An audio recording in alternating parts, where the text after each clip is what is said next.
Power star Pawan Kalyan, director Harish Shankar కాంబినేషన్లో వస్తున్న most awaited movie Ustaad Bhagat Singh. Gabbar Singh లాంటి మ్యాజిక్ రిపీట్ చేసేందుకు సిద్ధమవుతున్న ఈ మూవీ సమ్మర్ కానుకగా రాబోతోంది. ఇప్పటికే ఈ సినిమా నుంచి వచ్చిన దేఖలేంగే సాలా బజ్ క్రియేట్ చేసింది. త్వరలో సెకండ్ సింగిల్ రిలీజ్ చేసేందుకు ముహూర్తం ఫిక్స్ చేశారు. డేట్ మాత్రమే కాదు, సాంగ్ ఏంటో కూడా క్లారిటీ ఇచ్చేశారు మేకర్స్. ఏపీ ఉప ముఖ్యమంత్రి power star Pawan Kalyan latest movie Ustaad Bhagat Singh. Harish Shankar దర్శకత్వంలో మైత్రి మూవీ మేకర్స్ నిర్మిస్తున్న ఈ భారీ బడ్జెట్ మూవీపై అభిమానుల్లో భారీ అంచనాలే ఉన్నాయి. సమ్మర్ కానుకగా మార్చి 26 విడుదల చేస్తామని అనౌన్స్ చేశారు మేకర్స్.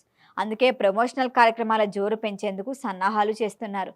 ఇందులో భాగంగా ఇప్పటికే విడుదలైన దేకిలెంగే సాలా సాంగ్ దుమ్ములేపింది. సాంగ్లో లిరిక్స్, పవన్ లుక్, స్టెప్స్ ఫిదా చేసేసాయి. ఇప్పుడు సెకండ్ సింగిల్ రిలీజ్ చేసేందుకు మేకర్స్ సిద్ధమయ్యారు. సెకండ్ సాంగ్ లాంచ్ చేసిన తర్వాత ప్రమోషన్ స్పీడ్ పెంచాలని ఫిక్స్ అయ్యారట. ఫిబ్రవరి 22న సెకండ్ సింగిల్ రిలీజ్ అంటూ కొత్తగా ఒక పోస్టర్ వదిలారు.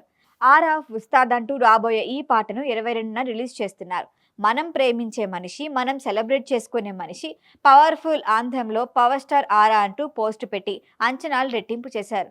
ఈ పోస్టర్లో పవర్ స్టార్ మార్క్ మ్యానరిజంతో బ్యాక్ సైడ్ లుక్ బాగుంది. అంటే మూవీలో క్యారెక్టర్ను ఎలివేట్ చేసేలా ఈ సాంగ్ ఉండబోతుంది అన్నమాట. చంద్రబోస్ సాహిత్యం అందించిన ఈ పాటను దేవశ్రీ ప్రసాద్ అదిరిపోయే ట్యూన్స్ ఇచ్చారని inside talk. Action, emotion, family drama మిక్స్తో భారీ మాస్ ఎంటర్టైనర్గా రూపొందుతున్న ఈ సినిమాలో శ్రీలీల, రాశిఖన్నా హీరోయిన్లుగా నటిస్తున్నారు. పార్థిబన్, కేఎస్ రవికుమార్, రావు రమేష్, రామ్కి, కేజెఫ్ అవినాష్ ఇతర ప్రధాన పాత్రల్లో నటిస్తున్నారు. గబ్బర్ సింగ్ తర్వాత మరొకసారి వస్తున్న బ్లాక్ బస్టర్ కాంబో కావడంతో ఇది విందు భోజనమే అని అభిమానులు ఫిక్స్ అయ్యారు. అందుకు తగ్గట్టుగా థియేట్రికల్, నాన్ థియేట్రికల్ బిజినెస్ పరంగానూ మంచి డిమాండ్ కనిపిస్తోంది.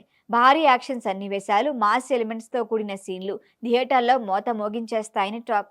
ఉస్తాద్ మూవీ కూడా విడుదలైతే ఎన్నికలకి ముందు పవన్ కళ్యాణ్ సైన్ చేసిన 3 సినిమాలు పూర్తయినట్టే. నెక్స్ట్ మూవీ సురేందర్ రెడ్డితో ఫిక్స్ అయిందని, ఉగాది సందర్భంగా సెట్స్ పైకి వెళ్తుందని తెలుస్తోంది. లోకేష్ కనకరాజుతో ఒక సినిమా అనే వార్తలు వచ్చాయి, కానీ అవి ప్రస్తుతానికి రూమర్స్ గానే ఉండిపోయాయి. Get ready or of Ustaad.